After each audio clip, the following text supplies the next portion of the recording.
ನಮಸ್ಕಾರ. ನವರಾತ್ರಿ ಹಬ್ಬದ 5ನೇ ದಿವಸದ ಸ್ಕಂದ ಮಾತೆಯ ಬಗ್ಗೆ ನಾವು ತಿಳ್ಕೊಳ್ಳೋಣ. ಎಲ್ಲ ಹೆಣ್ಮಕ್ಳು ಕೂಡ ಅಷ್ಟೇ ನವರಾತ್ರಿ ಹಬ್ಬದ ದಿವಸ ಸಖತ್ತು ಮಿಂಚ್ತಾ ಇರ್ತಾರೆ. ಸಖತ್ತು ಶಕ್ತಿನೆಲ್ಲ ಪಡಿಬೇಕು.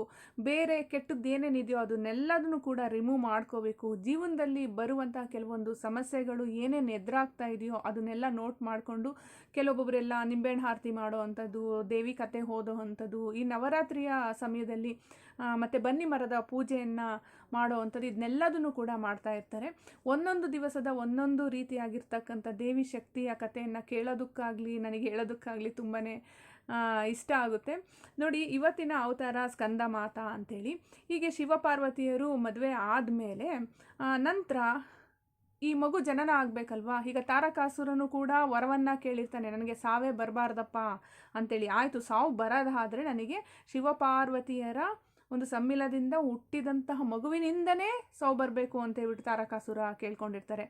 ತಾರಕಾಸುರ ಯಾವ ಥರ ಥಿಂಕ್ ಮಾಡ್ತಾರೆ, ಆ ಕಡೆ ಶಿವಪ್ಪ ಘೋರ ತಪಸ್ಸನ್ನು ಆಚರಿಸ್ತಾ ಇರ್ತಾರೆ, ಈ ಕಡೆ ಸತಿನೂ ಇಲ್ಲ ಅಂಥೇಳಿ.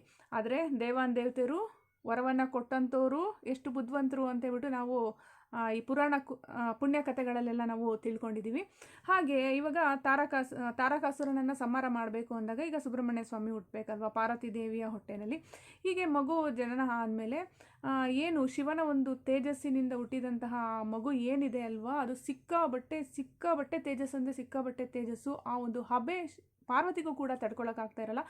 ಆಗ ಅಗ್ನಿದೇವ ಬಂದು ಆ ಮಗುವನ್ನು ಎತ್ಕೊಂಡು ಹೋಗಬೇಕಾದ್ರೆ ಹಬೆನೆಲ್ಲ ನಾನು ತಗೊಳ್ತೀನಿ ಅಂತೇಳಿ ತಗೊಳ್ಳೋದಕ್ಕೂ ಕೂಡ ಆಗ್ತಾ ಇರೋದಿಲ್ಲ. ಅಗ್ನಿದೇವ ಏನಿದೆ ಅಲ್ವೋ ಅಗ್ನಿನೇ ನಾವು ತಡ್ಕೊಳಕ್ಕಲ್ಲ. ಅದೇ ಅಗ್ನಿದೇವ ಆ ಮಗುವಿನ ಒಂದು ಹಬೆನೂ ಕೂಡ ತಡ್ಕೊಳ್ಳೋಕ್ಕೆ ಆಗೋದಿಲ್ಲ, ಅಷ್ಟು ಬಿಸಿ ಆಗ್ತಾ ಇರುತ್ತೆ. ಮತ್ತು ಆ ನಂತರ ಅಗ್ನಿದೇವ ಏನು ಮಾಡ್ತಾರೆ, ವಾಯುದೇವನಿಗೆ ಕೊಡ್ತಾರೆ. ವಾಯುದೇವನಿಗೆ ಕೊಟ್ಟಿದ್ದಾದ್ಮೇಲೂ ಅಲ್ಲೂ ಕೂಡ ತಡ್ಕೊಳಕ್ಕಾಗಲ್ಲ.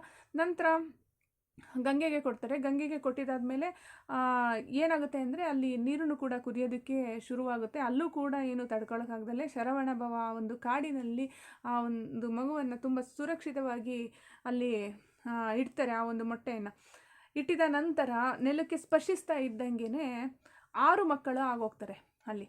ಅದಾದ ನಂತರ ಆರು ಕೃತಿಕೆಯರಿದಾರಲ್ಲ ಅವರೆಲ್ಲರೂ ಕೂಡ 6 ಮಕ್ಕಳಿಗೆ ತಾಯಿ ಆಗ್ತಾರೆ. ಹಾಲುಣಿಸದಂತೆ, ಚೆನ್ನಾಗಿ ಪ್ರೀತಿ ವಾತ್ಸಲ್ಯವನ್ನು ಕೊಡದಂತೆ, ಈ ತಾಯಿಯ ವಾತ್ಸಲ್ಯ ಏನಿದೆಯೋ ಆ ಪ್ರೀತಿ ವಾತ್ಸಲ್ಯವನ್ನೆಲ್ಲ ಕೊಟ್ಟು ಚೆನ್ನಾಗಿ ನೋಡ್ಕೊಳ್ತಾರೆ.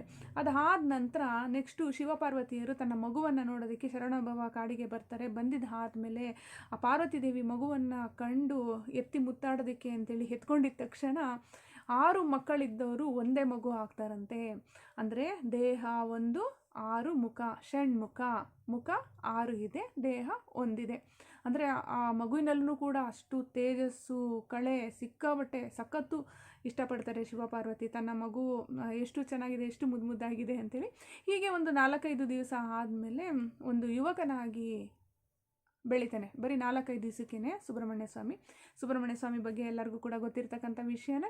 ಎಷ್ಟು ಪವಾಡ ನಡೀತಾ ಇದೆ ಇವಾಗ್ಲೂ ಕೂಡ ಅಷ್ಟೇ, ಎಷ್ಟು ಪವರ್ಫುಲ್ಲು ಇರುವಂತಹ ದೇವರವರು ಸುಬ್ರಹ್ಮಣ್ಯ ಸ್ವಾಮಿ ಅಂತೇಳಿ. ನೋಡಿ, ಅದಾದ ನಂತರ ನೆಕ್ಸ್ಟು ಸಕಲ ಕಲಾ ವಲ್ಲಭ, ಅಂದರೆ ಎಲ್ಲದರಲ್ಲೂ ಕೂಡ ಎಲ್ಲ ಕಲೆಯಲ್ಲೂ ಕೂಡ ಅಷ್ಟೇ ನಿಪುಣನಾಗಿರ್ತಾರೆ. ಸಖತ್ತು ಇವಾಗ ತಾರಕಾಸುರನನ್ನು ಸಂಹಾರ ಮಾಡಬೇಕು ಅಂತ ಅಂದಮೇಲೆ ಅದಕ್ಕೆ ಏನು ಫೆಸಿಲಿಟೀಸ್ ಬೇಕು, ಏನೇನು ಪ್ರಾಕ್ಟೀಸ್ ಮಾಡ್ಕೋಬೇಕು, ಯುದ್ಧದ ಬಗ್ಗೆ ಎಲ್ಲದೂ ಕೂಡ ಪ್ರಾಕ್ಟೀಸ್ ಆಗೋಗುತ್ತೆ ಚೆನ್ನಾಗಿ. ಮತ್ತು ಹುಟ್ಟಿದ ತಕ್ಷಣದಿಂದನೂ ಕೂಡ ತುಂಬ ಪವರ್ಫುಲ್ ಇರ್ತಕ್ಕಂಥದ್ದು ಸುಬ್ರಹ್ಮಣ್ಯ ಸ್ವಾಮಿ. ಸೊ ಹಾಗಾಗಿ ನಂತರ ಏನಾಗುತ್ತೆ ಅಂದರೆ ತಾರಕಾಸುರರಿಗೂ ಇವ್ರಿಗೂ ಫೈಟ್ ನಡೆಯುತ್ತೆ. ಯುದ್ಧ ಆಗಿದ್ದಾದಮೇಲೆ ತಾರಕಾಸುರನ ಸಂಹಾರ ಆಗೋಗುತ್ತೆ.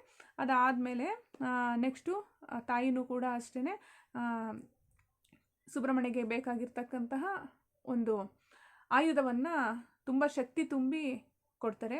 ಮತ್ತು ಸ್ಕಂದ ಅಂತೇಳಿ ಹೆಸರೆಂಗಪ್ಪ ಬಂತು ಅಂದರೆ ಶಿವನ ತೇಜಸ್ಸಿನಿಂದ ಸ್ಕಂದ ಅಂತೇಳಿ ಬಂತು. ಮತ್ತು ಕಾರ್ತಿಕೇಯರು ಅಂತ ಅಂದರೆ ಕೃತಿಕೆಯರು ತಾಯಿ ಆಗಿರ್ತಾರಲ್ವ, ಆ ಕೃತಿಕೆಯರ ಒಂದು ಪ್ರೀತಿ ವಾತ್ಸಲ್ಯ ಏನಿದೆ ಅಲ್ವಾ, ಆ ಒಂದು ಪ್ರೀತಿ ವಾತ್ಸಲ್ಯದಿಂದ ಬರುವಂತಹ ಒಂದು ಹೆಸರೇನೆ ಕಾರ್ತಿಕೇಯ ಅಂತೇಳಿ ಕರಿತೀವಿ. ಸುಬ್ರಹ್ಮಣ್ಯ ಸ್ವಾಮಿ ಅಂತೀವಿ, ಶರವಣ ಭವ ಅಂತ ಕರಿತೀವಿ. ನಾವು ಹಾಡಲ್ಲೂ ಕೇಳಿರ್ಬೋದು, ಶಿವ ಶಿವ ಶಿವ ಶಿವ ಸುಬ್ರಹ್ಮಣ್ಯ ಹರ ಹರ ಹರ ಹರ ಸುಬ್ರಹ್ಮಣ್ಯ ಈ ಒಂದು ಸಾಂಗಲ್ಲೂ ಕೂಡ ಕೆಲವೊಂದು ಭಜನೆ ಮಾಡ್ತಾನೂ ಕೂಡ ಕೆಲವೊಂದೆಲ್ಲ ಗೊತ್ತಿರ್ಬೋದು. ಆ ಭಜನೆಯಲ್ಲೂ ಕೂಡ ಅಷ್ಟೇ ಕೆಲವೊಂದು ಸೆಂಟೆನ್ಸ್ ಎಲ್ಲ ಬರುತ್ತೆ. ಇದ್ರ ಪ್ರಕಾರವಾಗಿ ಸುಬ್ರಹ್ಮಣ್ಯ ಸ್ವಾಮಿನೂ ಕೂಡ ಅಷ್ಟೇ ಅತ್ಯಂತ ತುಂಬ ಬಲಿಷ್ಠವಾಗಿರ್ತಕ್ಕಂತಹ ಒಂದು ಶಕ್ತಿ ಇವುಳ್ಳಂತಹ ಒಬ್ಬ ಯುವಕನಾಗಿ ಇವತ್ತಿಗೂ ಕೂಡ ತುಂಬ ಚೆನ್ನಾಗಿ ಒಂದು ಆಶೀರ್ವಾದ ಮಾಡ್ಕೊಂಡು ಬರ್ತಾ ಇದ್ದಾರೆ ಎಲ್ಲರಿಗೂ ಕೂಡ ಅಷ್ಟೇ. ಈಗ ನಾವು ನೋಡ್ಬೋದು ಸುಬ್ರಹ್ಮಣ್ಯಗೆ ನಾನು ಸುಮಾರು ಜನ ಕ್ಲೈಂಟ್ಸ್ ಎಲ್ಲ ಕರ್ಕೊಂಡು ಹೋಗ್ತಾ ಇರ್ತೀನಿ. ಅವರು ಕೂಡ ಅಷ್ಟೇ ಒಳ್ಳೆ ರಿಸಲ್ಟ್ ಫೀಡ್ಬ್ಯಾಕ್ ಹೇಳ್ತಾರೆ, ಚೆನ್ನಾಗಿ ರಿಸಲ್ಟ್ ಬಂದಿದೆ ಅಂತೇಳಿ.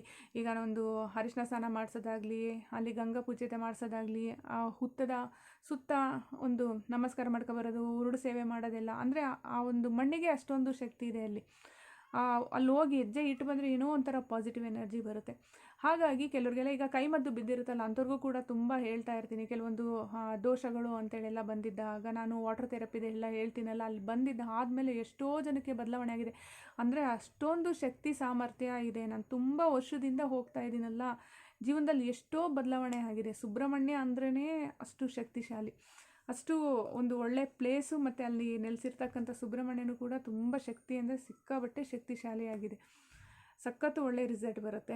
ನೋಡಿದ್ರಲ್ಲ, ಅದಾದಮೇಲೆ ನೆಕ್ಸ್ಟು ಸಿಂಹದ ಮೇಲೆ ಮಗುನ ಕೂರಿಸ್ಕೊಂಡು, ಈಗ ನಮ್ಮ ಮಕ್ಕಳನ್ನ ನಾವು ಹೇಗೆ ಎಷ್ಟು ಪ್ರೀತಿಯಿಂದ ಮುದ್ದಾಡ್ತೀವೋ ಅದೇ ಪ್ರಕಾರವಾಗಿ ಆ ಷಣ್ಮುಖನನ್ನು ತುಂಬ ಚೆನ್ನಾಗಿ ಅಮ್ಮ ಮುದ್ದಾಡ್ತಾರೆ. ಆ ಸ್ಕಂದ ಮಾತೆಯಾಗಿ ಅವರು ಈ ಒಂದು ನವರಾತ್ರಿಯ 5ನೇ ದಿವಸದಂದು ಕಾಣಿಸಿಕೊಂಡಿದ್ದು. ನೋಡಿದ್ರಲ್ಲ, ಇವತ್ತಿನ ಈ ವಿಡಿಯೋ ಇಷ್ಟ ಆದರೆ ಲೈಕ್ ಮಾಡಿ. ಇನ್ನಷ್ಟು ವೀಡಿಯೋಸ್ಗಳು ನೋಡಬೇಕಂದ್ರೆ ಸಬ್ಸ್ಕ್ರೈಬ್ ಮಾಡ್ಕೊಳ್ಳಿ. ನೆಕ್ಸ್ಟ್ ಇನ್ನೊಂದು ಒಳ್ಳೆಯ ವಿಡಿಯೋದೊಂದಿಗೆ ಭೇಟಿಯಾಗೋಣ. ನಮಸ್ಕಾರ.